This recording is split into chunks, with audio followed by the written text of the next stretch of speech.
And it really started just by getting a bunch of people together and saying, well, we could do this. We all had the same dream, but we didn't think we could do it individually. But by teaming up, some of us had more experience in agriculture and growing food. Others of us had more experience in permaculture.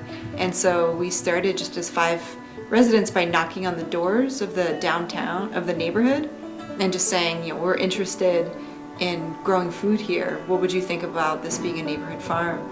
And it was through ongoing discussions with the neighborhood that we got their support and created this vision.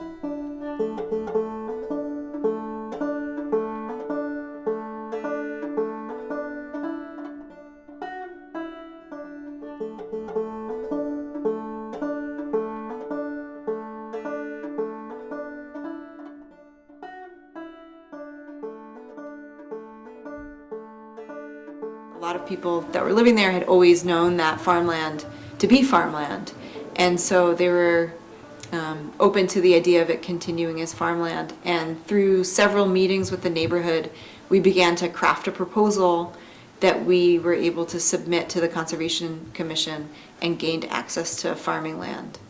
Part of my root is growing up with an immigrant father who really came from a culture of agriculture as just a way of life.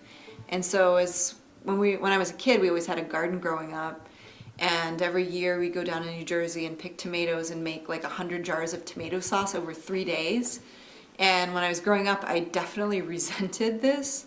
I just didn't get it. I was like, why wouldn't we just go buy ragu in the supermarket? Like, why do we need to make our own tomato sauce? And so it's kind of come full circle. Really, I was organizing against mountaintop removal in West Virginia and just saw how our culture that's based on, cheap fossil fuels, and with that, our whole industrial agricultural model, how that really hurts people and also the ecology.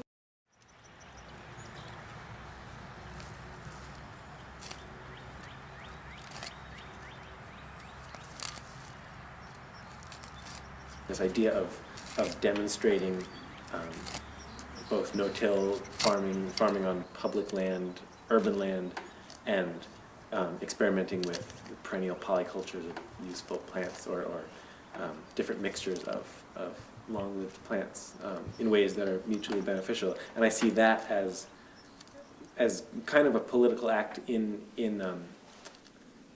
rebutting the question, well, can organic feed the world? Like, no, not within the the industrial food production paradigm or whatever. But it's giving fodder to people when they encounter that argument. Like, well, we need the industrial food system because we depend on it. If they have if they have places like Montview as models in their mind, then they're better equipped to be skeptical of those arguments. So I see there's value in that. The playing field that the children were using would be used up for other purposes. So I went to the planning board meeting with the intent to defend the interests of the children in regard of getting their playing field, keeping their playing field, but I ended up becoming a supporter of Montview Farm, since we were able to work out everybody's interests, keep the playing field for the children, and get an agriculture project going right in the neighborhood. What impressed me right at the beginning was the willingness of the people involved to try something new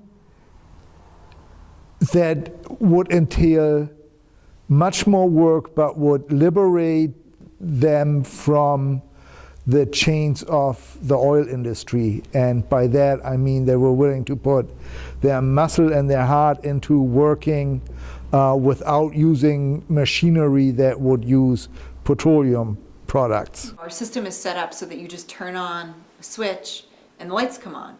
And we don't really have to think about how that happens, where that comes from, who's affected in that process. And so it really makes certain people and systems invisible. And so one of the benefits of what Montview is doing is we're really actually making the food system visible. It's right there in people's neighborhoods. And so it's not like you just go to the supermarket and like, there's food. So when people show up at the supermarket or farmer's market, they kind of have some connection of where that's coming from in the process. And the people really making farmers visible. For a lot of people in the world that are migrant farm workers or others, like their job is also invisible.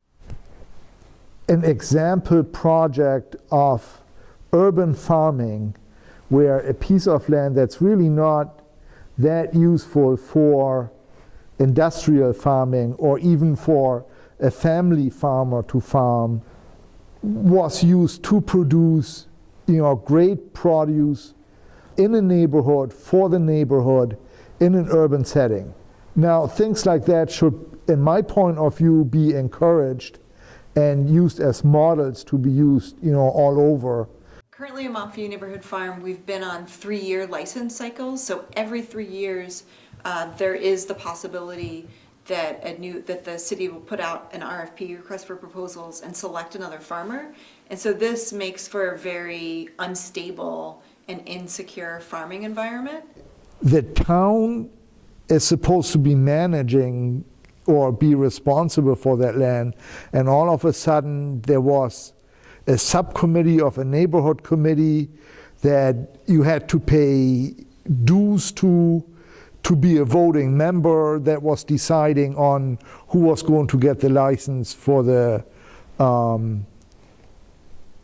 for managing that area. We've been given notice that in about 2 weeks we have to have everything off the farm and to return the farm back to when we originally got there in 2005.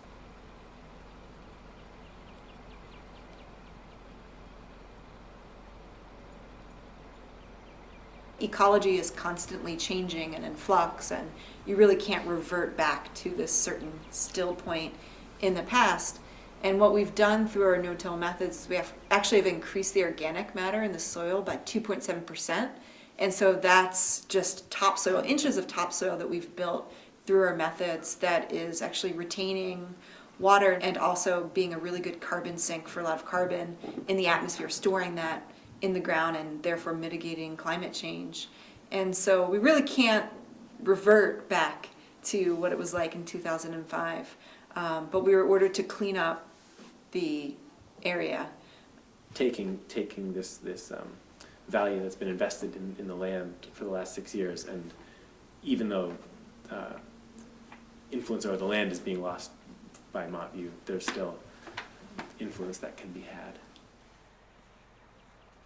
You have a surplus of anything, how do you redistribute that wealth or that surplus back into the system to further meet people's needs and earth care needs? And so really looking at all this plant material and knowledge and tools that we've accumulated over the last 6 years, how do we redistribute that back into boosting up the local food system and permaculture system? Whatever knowledge was gained from the years of Montview Farm will serve some purpose in furthering urban agriculture and small-scale agriculture projects in urban settings. What I see Montview, now at least what I'm doing in the next session is created a company called the Mobile Design Lab, and what we're doing is really placemaking and taking some of this plant material and knowledge and working with other communities to gain access to learn how to grow food where they're at with very limited resources, and working to kind of spread this knowledge that we've gained over the last 6 years in doing this.